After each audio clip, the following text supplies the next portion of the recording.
Hi welcome back to my YouTube channel. ಎಲ್ಲರೂ ಹೇಗಿದ್ದೀರಾ? ಎಲ್ಲರೂ ಚೆನ್ನಾಗಿದ್ದೀರಾ ಅಂತ ತಿಳ್ಕೊಂಡಿದ್ದೀನಿ.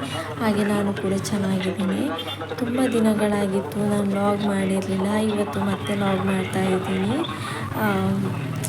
ಎಲ್ಲರೂ ಪ್ಲೀಸ್ ಸಬ್ಸ್ಕ್ರೈಬ್ ಮಾಡ್ಕೊಳ್ಳಿ, ಹಾಗೆ ಲೈಕ್ ಮಾಡಿ, ಶೇರ್ ಮಾಡಿ. ಮತ್ತು ನಾನು ಇವತ್ತು ಎಲ್ಲಿಗೆ ಹೋಗ್ತಾ ಇದ್ದೀನಿ ಗೊತ್ತುಂಟಾ? ನಾನಿವತ್ತು ಚಿಕ್ಕಮಗಳೂರಿಗೆ ಹೋಗ್ತಾ ಇದ್ದೀನಿ. ಚಿಕ್ಕಮಗಳೂರಲ್ಲಿ ಮಳೆನಳ್ಳಿಯಲ್ಲಿ ದೇವಿರಮ್ಮ ದೇವಸ್ಥಾನಕ್ಕೆ ಹೋಗ್ತಾ ಇದ್ದೀನಿ. ಇವತ್ತು ದೇವಸ್ಥಾನದ ಜಾತ್ರೆ ಉಂಟು, ದೇವಿರಮ್ಮ ದೇವಸ್ಥಾನದ ಜಾತ್ರೆ ಉಂಟು. ಹಾಗಾಗಿ ನಾನು ಹೋಗ್ತಾ ಇದ್ದೀನಿ. ಈ ವ್ಲಾಗ್ನ ಎಂಡ್ವರೆಗೂ ನೋಡಿ, ಯಾರೂ ಮಿಸ್ ಮಾಡ್ಕೋಬೇಡಿ. ಈ ದೇವಸ್ಥಾನ ಹೇಗೆ ಉಂಟು ಅಂತ ಈ ವ್ಲಾಗಲ್ಲಿ ನೋಡ್ಬೋದು. ಬನ್ನಿ ನಾವಿವಾಗ ದೇವಸ್ಥಾನಕ್ಕೆ ಹೋಗೋಣ.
ಹೊರಗಿನಿಂದ ಹಣ್ಣು ಕಾಯಿಯನ್ನು ತರುವುದಿಲ್ಲ. ಭಕ್ತಾದಿಗಳು ಸಾಗಿಸಬೇಕು. ದೇವಸ್ಥಾನದ ಒಳಭಾಗದಲ್ಲಿ ಹಣ್ಣು